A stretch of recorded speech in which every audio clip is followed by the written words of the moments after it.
If you didn't complete the previous lesson, you'll want to review the steps involved with refreshing the results for this design. Now let's take a look at some of the tools that can be used to review the results. We'll begin in the lower right. The results details will give you the minimum safety factor. It will allow you to make some modifications, such as showing the deformation scale. You can also close this dialog or choose not to have it shown automatically when results are complete. Below that is the legend.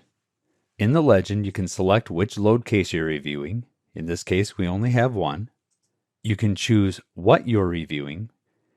Right now, we're seeing the safety factor, and we can even adjust what's visible on the component to zone in on a portion of the safety factor, only showing the worst part, or just looking at a portion of the legend.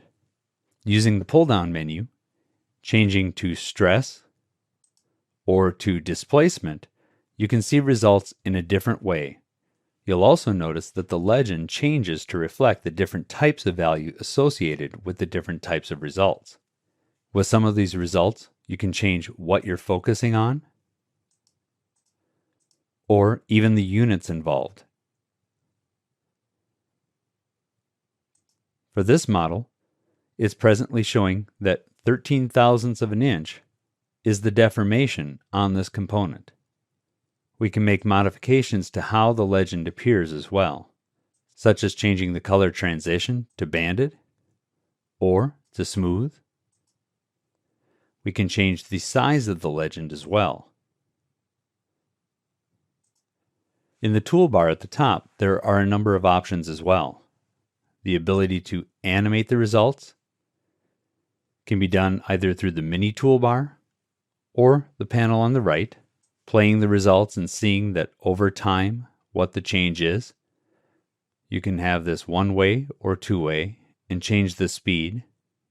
You can also change the number of increments shown for the animation. The legend options are also available from the Result Tools panel, and you can select to generate a report. A report can include all of the information, and it will generate an HTML of the results of the analysis. This report will show all of the information for setting up the study, as well as images that reflect the constraints and the loading of the model, and then the results. As an HTML file, it can easily be shared with others. A compare tool is also available, so if you have multiple studies, you can review the differences in the results side by side. The deformation tool will allow you to show an undeformed model, the actual deformation, or what is commonly used is an adjusted deformation. This will highlight the amount of deformation shown in the result. You can choose whether or not to display the mesh, and open up the window to review what load cases were applied to the model. There are minimum and maximum indicators shown on the model in the Inspect panel. You can create a point probe, which will give you the information as you move around the model. And if you like, you can show the reaction moments and forces.